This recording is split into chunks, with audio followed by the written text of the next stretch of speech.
Hello hello hello दोस्तों, कैसे हैं आप सब। मैं आपका अपना शर्मा जी का बेटा CSEM वेदांत शर्मा आ गया हूं आपके अपने चैनल पर। तो सिंप्लीफाइंग विद शर्मा जी के इस last day revision series for December 25 exams के इस डीटी और इंटरनेशनल टैक्सेशन के लास्ट डे क्वेश्चंस और पेपर प्रेडिक्शन में आप सबका स्वागत करता हूं।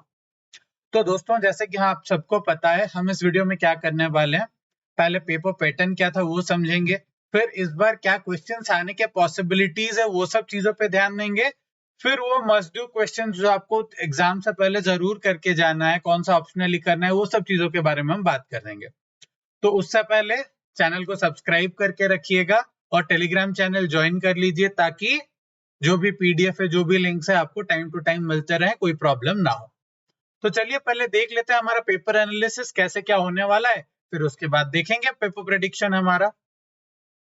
तो जैसे देख सकते हैं आप, आपका जो ये क्वेश्चन नंबर 1 रहता है हमेशा पीजीबीपी का ही रहता है और लास्ट 3 बार से ओल्ड रेजिम से ही आ रहा है और मैट अभी तक पूछा नहीं है लास्ट 3 बार से। तो there is a very good chance कि इस बार मैट पूछ ले। पिछले बार पूछने का मेरा प्रेडिक्शन था, but yes, prediction fail sometimes, but yes PGBP से ही क्वेश्चन आया था। बट इस बार आई एम एक्सपेक्टिंग कि हाँ मैट आ जाए, क्योंकि बहुत बार से मैट आया नहीं है और इवन इस बार के एमक्यूपीस में भी मैट को टच किया गया है। तो there is a very good chance कि इस बार मैट आ जाए। नेक्स्ट टॉपिक क्या है मेरा, क्वेश्चन नंबर 3 से आता है। तो जनरली इसमें न्यू वर्सेस ओल्ड के क्वेश्चंस आते हैं और एक जो आपका जो 3B क्वेश्चन होता है, जैसे कि आप देख रहे हैं, वो क्या होता है ना, वो बड़ा सा क्या बोलते हैं, मिसलेनियस सा सवाल है, कभी भी कुछ भी पूछ सकता है। तो उसमें अभी देखिए लास्ट 2 बार से क्या कर रहा है कि न्यू वर्सेस ओल्ड, एक इंडिविजुअल एक कंपनी पूछ रहा है, बट आई डोंट थिंक इस बार वो चीज फॉलो होगा। I have a hunch and क्या बोलते हैं, एमक्यूपी के एनालिसिस से भी एक चीज साफ पता चल रही है कि इंस्टीट्यूट ट्रस्ट के क्वेश्चंस दोनों ही एमक्यूपी इसमें टेस्ट किया है और अभी तक टेस्ट नहीं किया है मेन एग्जाम में। तो yes friends, there is a very good chance कि आपका जो एक 7 मार्क्स का क्वेश्चन ट्रस्ट से बन सकता है। अब if I am not wrong, वो क्वेश्चन नंबर 3B ही बनेगा मोस्टली, ठीक है, या फिर कोई एक क्वेश्चन आपका ट्रस्ट का बनने वाला है। नेक्स्ट आता है कि 4A 4B क्या रहता है। 4B तो आपका हमेशा एनआर टैक्सेशन के रिलेटेड होता है, तो आपको वही थोड़ा सा कैपिटल गेन के टैक्स रेट पे थोड़ा सा ध्यान देना है, और अगर कहीं पर नेट ऑफ टीडीएस बोला होगा तो वो चीज को थोड़ा सा ध्यान देंगे। बाकी क्या चीज है, 4A, इसमें पहले क्या होता था कि कैरी फॉरवर्ड ऑफ लॉस के रिलेटेड आता था कि पार्टनर या फिर शेयर होल्डर्स चेंज हो जा रहे हैं तो फिर कैरी फॉरवर्ड होगा या नहीं, कितना कैरी फॉरवर्ड होगा, वो सब के बारे में। लेकिन लास्ट टाइम क्या क्या था, इन्होंने सक्सेशन पे जो क्या बोलते हैं, एक्सेप्शन टू कैपिटल गेन, जहां पे कैपिटल गेन नहीं लगेगा सक्सेशन के केस में, कौन सा केस में उसको सक्सेशन माना जाएगा नहीं माना जाएगा, वो सवाल पूछा था। और फ्रेंड्स यस, अभी तक बायबैक में जो अमेंडमेंट था हमारा वो टेस्ट नहीं हुआ है, तो there is a very good chance कि वो बायबैक वाला अमेंडमेंट पूछा जा सकता है। तो आई एम एक्सपेक्टिंग कि 4A में इस बार चेंज हो सकता है। आइदर आपको अगेन पार्टनरशिप का कैरी फॉरवर्ड ऑफ लॉस आ जाएगा, अदरवाइज आप बायबैक के अमेंडमेंट वाला क्वेश्चन एक्सपेक्ट कर सकते हैं। नेक्स्ट क्या है मेरा, नेक्स्ट है 5A असेसमेंट प्रोसीजर का थियरी, जो कि आता ही है हमेशा। फिर 5B एडवांस टैक्स और इंटरेस्ट के रिलेटेड देखिए रहता है, तो इस बार I don't think advance tax interest वापस आएगा। हाँ, टीडीएस से सवाल पूछ सकता है, या फिर मान लीजिए वापस ICDS black money. Even black money के रिलेटेड एक सवाल है आपके ब्लैक मनी एक्ट से कुछ एक आया पेनल्टी वगैरह का, जो आपके एमक्यूपी में है। वो क्वेश्चन मैंने अपने लास्ट डे रिवीजन में इंक्लूड नहीं किया है, बट अगर आपको टाइम परमिट करता है और आप ब्लैक मनी एक्ट पढ़े हुए हैं, आपको स्किप नहीं करना है, तो फिर वो एमक्यूपी वाला सवाल जरूर देख के जाना है आपको, ठीक है। फिर 6A 6B, ऑब्वियसली 6A आपका ट्रांसफर प्राइसिंग से एपीए से आता है, या फिर जो थोड़ा सा लिटिल बिट थियरी बेस्ड रहता है। और फिर 6B क्या आता है आपका, डीटीडब्ल्यूए में क्या आता है कि आपका जो सेक्शन 1990 एंड 91 वाला जो आपका रिबेट या फिर रिलीफ होता है ना, उस रिलेटेड आता है आपका सवाल। फिर 7A किससे आता है, ट्रांसफर प्राइसिंग से एएलपी कैलकुलेट करने का आ जाता है कि किसी भी मेथड के अंदर एक आप एएलपी कैलकुलेट करके दे दो, तो वो आ गया आपका 7A। फिर 7B, yes friends, thin capitalisation, हर बार देख रहे हैं आपका थिन कैपिटलाइजेशन से आ रहा है, इस बार भी आ सकता है। बस थिन कैपिटलाइजेशन के रिलेटेड एक कॉन्सेप्ट क्या है, सेकेंडरी एडजस्टमेंट। दो उसको क्या बोलते हैं, अभी दोनों एमक्यूपी में क्या क्या उसको एज ए थियरी क्वेश्चन पूछा है, तो क्या पता कि थियरी बना के इधर आपका वो 6A में पूछ सकता है या फिर 7B में पूछ सकता है, या फिर उसके रिलेटेड प्रॉब्लम भी पूछे जा सकते हैं, तीन कैपिटलाइजेशन में ही उसको मर्ज कर देंगे। तो थोड़ा सा ध्यान रखिएगा, इधर आपका सेकेंडरी एडजस्टमेंट से आ सकता है, नहीं तो थिन कैपिटलाइजेशन जैसे चलते आ रहा है वैसे चलते हैं। थिन कैपिटलाइजेशन क्या है, वो जो मैक्सिमम 30% ऑफ EBITDA वाला इंटरेस्ट है ना, वो वाला चीज है। फिर 8 में क्या आ जाता है आपका केस फ्लो एनालिसिस।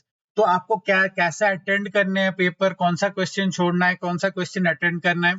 तो फ्रेंड्स देखिए, मैं आपको एक सिंपल सी चीज बता रहा हूँ कि 8 नंबर क्वेश्चन आपको छोड़ के जाना चाहिए बेसिकली, क्योंकि उसमें बहुत सारे केस लॉस है, प्रेजेंटेशन में मार्क्स सही से मिलेंगे नहीं मिलेंगे। तो एक क्वेश्चन आप क्वेश्चन नंबर 8 छोड़ सकते हैं। दूसरा, समवेयर आई फील की अगर असेसमेंट प्रोसीजर आपका प्रॉपर है नहीं, तो 5B is a question to leave, sorry 5 is a question to leave. 5 क्यों, क्योंकि असेसमेंट प्रोसीजर थियरी, इवन जो 5B आता है, कभी थियरी आता है कभी प्रॉब्लम आता है। इस बार थियरी एक्सपेक्ट कर रहा हूं मैं थोड़ा सा, बिकॉज ऑफ सम और अदर रीजंस। तो 5 छोड़ सकते हैं। लेकिन अगर मान लीजिए आपको 5 अटेंड करना है, तो फिर आप कोई भी दूसरा क्वेश्चन छोड़ेंगे, लेकिन क्वेश्चन नंबर 2 नहीं छोड़ना है, पीजीबीपी की या फिर मैट के क्वेश्चन नहीं छोड़ना है। ऐसा क्यों? क्योंकि पीजीबीपी हो मैट हो, जब आप एडजस्टमेंट्स लिखेंगे, एडजस्टमेंट्स का एक्सप्लेनेशन लिखेंगे, every adjustment carries 1 mark. 14 mark का जो क्वेश्चन होता है ना, एक एक एडजस्टमेंट का एक एक मार्क होता है नियरली, ठीक है ना। तो अगर आप प्रॉपरली पर्टिकुलर्स के साथ आप उसका नोट लिख रहे हैं कि इस वजह से आई एम इंक्लूडिंग इट और इस वजह से I am not including it, तो उसके 1 नंबर मिलेंगे। इवन इफ आपका बीच में कहीं ये गलत हो जा रहा है, तो 7-8 नंबर यही बन जाते हैं। तो बहुत बच्चे क्या करते हैं, पीजीबीपी को छोड़ देते हैं, जो कि आपको छोड़ना नहीं है। और एक चीज भी ध्यान में रखनी है कि PGBP should not be the first question you do. Third या फोर्थ क्वेश्चन आपका पीजीबीपी होना चाहिए, ठीक है ना। पहले अपना बेस्ट फुट आगे कीजिए, जो आपको अच्छे से आता है वो वाले क्वेश्चन अटेंड कीजिए। इवन अगर कोई डीटी में थोड़ा सा अंडर प्रिपेयर्ड है, पुराने वीडियोस में मैं 1-2 कमेंट्स देख रहा था, मेरे कुछ मैसेज भी आए थे कि डीटी में मैं थोड़ा अंडर प्रिपेयर्ड हूँ, क्या करूँ। अंडर प्रिपेयर्ड है तो मैं अभी से बता दे रहा हूँ, इंटरनेशनल टैक्सेशन नहीं छोड़ना है। क्यों? क्योंकि 3 टॉपिक्स है, क्या है, डीटीडब्ल्यू, ट्रांसफर प्राइसिंग और एनआर टैक्सेशन। 3 टॉपिक में आपका कम से कम 28 मार्क कवर हो रहा है। देखिए क्वेश्चन नंबर 6, क्वेश्चन नंबर 7 और क्वेश्चन नंबर 4B, 35 मार्क्स। उसमें से भी अगर आप एक थियरी छोड़ भी रहे तब भी 28 मार्क, 2 कंप्लीट क्वेश्चन आपका इंटरनेशनल टैक्सेशन 3 टॉपिक से खत्म हो कवर हो रहा है। तो फिर आपको वो देख के जाना है। और इस बार प्लीज ट्रस्ट देख के जाइएगा, जो आपका बिजनेस ट्रस्ट है और सिक्योरिटाइजेशन, इन्वेस्टमेंट, वो सब छोड़ दीजिए, कोई प्रॉब्लम नहीं है, वो एमसीक्यू ओरिएंटेड है, ठीक है।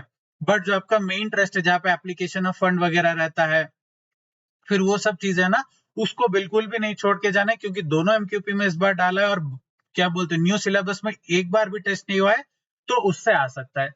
अब चलिए आगे देखते हैं कि एलडीआर क्वेश्चंस क्या क्या, उसको कैसे अप्रोच करना है। पीजीबीपी का basically this are some of the question that आपको देखना है डेफिनेटली।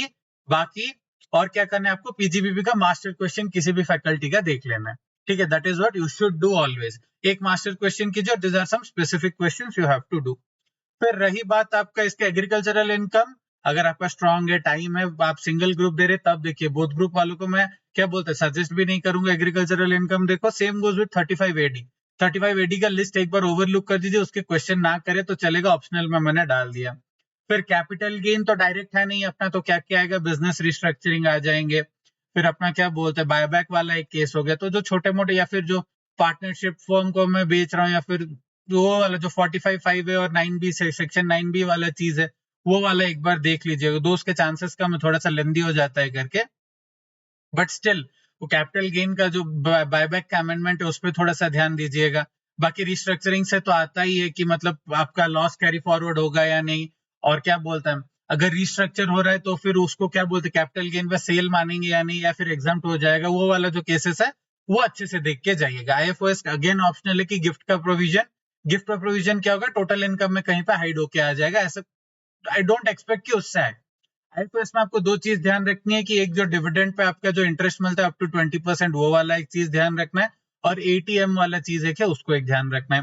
फिर इनकम ऑफ अदर एंटिटीज मतलब कौन सा, यहाँ पे वही चीज आ गया, trust, business trust, miscellaneous trust. तो इसमें जो various type of political party trust है, इसमें मैं ये बता दे रहा हूँ कि जो नॉर्मल चैरिटेबल ट्रस्ट है, वो आपका एग्जाम के लिए इंपॉर्टेंट है, 7 मार्क्स के लिए। बाकी आप एमसीक्यू के पर्पज से देख लीजिए। फिर advance tax, interest, TDS, set of, carry forward, miscellaneous, ये पूरे टॉपिक का रिलेवेंस 7 मार्क का है। इतने सारे क्वेश्चंस है। अगर आपको टाइम परमिट नहीं कर रहा है प्रैक्टिस करने को, तो इसको ओवरलुक कर दीजिएगा, छोड़िएगा मत, ठीक है ना।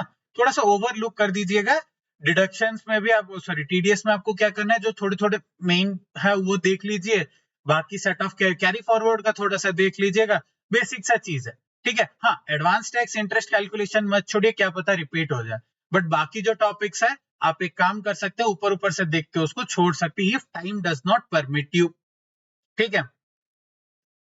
Next DT double A transfer pricing सारे क्वेश्चंस करने हैं, क्योंकि इससे 28 मार्क्स आता है। एनआर टैक्सेशन भी आपको कंप्लीट करके देखना है, बहुत इजी इजी क्वेश्चंस आता है, आपको कंप्लीट करके देखना है। Again I am repeating, trust me ये सब छोड़ना नहीं है, एएमटी भी छोड़ना नहीं है, बाकी न्यू वर्सेस ओल्ड तो होता ही रहता है, तो वो देख लीजिए। बाकी जो बुक में आपके टैक्स इवेजन मैनेजमेंट प्लानिंग के रिलेटेड एमसीक्यूज है, उसको अच्छे से एक बार देखिएगा, क्योंकि उससे आपके एमसीक्यूज अभी टेस्ट होता है, ठीक है। तो दिस इज द, अब यहाँ पे मैंने जो भी रिसोर्सेस रेफर किए हैं, ये उनका लिंक है, ये लिंक इवन मैं अपने टेलीग्राम चैनल में भी डाल दूंगा, ये पीडीएफ तो टेलीग्राम चैनल में होगा ही। तो आपको क्या करना है, इस पीडीएफ का बेस्ट यूज करना है, अकेले यूज नहीं करना है, प्लीज सबके साथ शेयर कीजिए, अपने दोस्तों के साथ। आई होप आपका ग्रुप 3 या फिर बोथ ग्रुप आप जो भी दे रहे हैं क्लियर हो जाए, आप एक सीएमए बन जाए। फिर मिलते हैं again in the placement Mantra for your placement preparations. Till then wish you the very best for your exams. I hope कि आप बहुत जल्द सीएमए बन जाए, और चैनल को सब्सक्राइब कीजिएगा, मेरे से कनेक्ट करके रहिएगा। Wishing you all the very best. This is CSCMA Vedant Sharma signing off from simplifying with Sharma ji.